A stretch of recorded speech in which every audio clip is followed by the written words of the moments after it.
ന്യൂനപക്ഷ വർഗീയത തിമർത്താടിയ തെരഞ്ഞെടുപ്പായിരുന്നു ഈ തെരഞ്ഞെടുപ്പ്. മതം നോക്കി വോട്ട് ചെയ്യണം എന്ന് പറഞ്ഞിട്ടില്ല.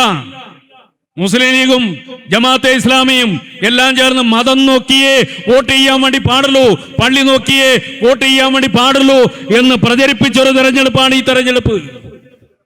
BJPക്ക് RSSന് സംഘപരിവാറിനെ ഏറ്റവും നന്നായിട്ട് അറിയാം. ഇടതുപക്ഷത്തെ ദുർബലപ്പെടുത്തിയാൽ, ഇടതുപക്ഷത്തെ പരാജയപ്പെടുത്തിയാൽ മാത്രമേ ഈ കേരളത്തിൽ BJPക്ക് ശക്തിപ്പെടാൻ വേണ്ടി കഴിയുമെന്ന് അവർക്ക് കൃത്യമായിട്ടറിയാം. അതുകൊണ്ട് ഈ തെരഞ്ഞെടുപ്പിൽ കൃത്യമായ അവരുടെ തന്നെ ഭാഷയിൽ പറഞ്ഞാൽ സ്ട്രാറ്റജിക് വോട്ടിംഗും നടന്നു. എന്താ സ്ട്രാറ്റജിക് വോട്ടിംഗ്? ഇടതുപക്ഷം ചെറിയ വോട്ടിന് ശക്തമായി നിൽക്കുന്നിടങ്ങളിൽ പരാജയപ്പെടുത്താൻ വേണ്ടി കഴിയുമെങ്കിൽ വോട്ട് മാറ്റി ചെയ്യുക. കോൺഗ്രസ് UDF ഏതെങ്കിലും വിധത്തില് തോക്കാനടിയുണ്ടെങ്കിൽ ആ തോക്കുന്നത് തടയാൻ വോട്ട് മാറ്റി ചെയ്യുക. ഈ കണ്ണൂർ ജില്ലയിലുണ്ട് അനുഭവം. കണ്ണൂർ ജില്ലയിൽ 2 മണ്ഡലങ്ങൾ, പേരാവൂർ മണ്ഡലം UDF തോക്കുമെന്ന് തോൽവിയുടെ വക്കത്തെത്തിയ മണ്ഡലമാണ് പേരാവൂർ മണ്ഡലം. ആ പേരാവൂർ മണ്ഡലത്തില് കഴിഞ്ഞ പാർലമെന്റ് തെരഞ്ഞെടുപ്പില് BJPക്ക് കിട്ടിയ 10,000-ഓളം വോട്ട് കാണാനില്ല.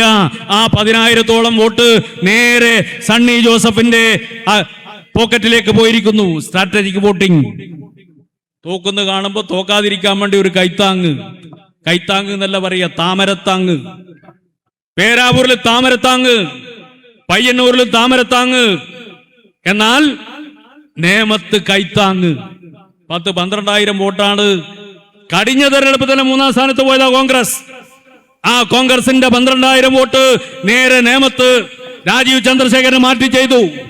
3 മണ്ഡലങ്ങൾ എങ്ങനെയാ BJP ജയിച്ചേ? 3 മണ്ഡലങ്ങൾ ജയിച്ചത് BJPയുടെ മെടുക്കൊണ്ടല്ല.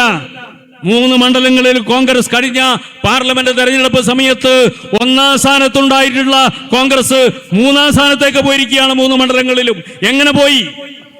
കോൺഗ്രസ് വോട്ട് മാറ്റി ചെയ്തു. സ്ട്രാറ്റജിക് വോട്ടിംഗ് ഈ കേരളത്തിലുടനീളം നടന്നു.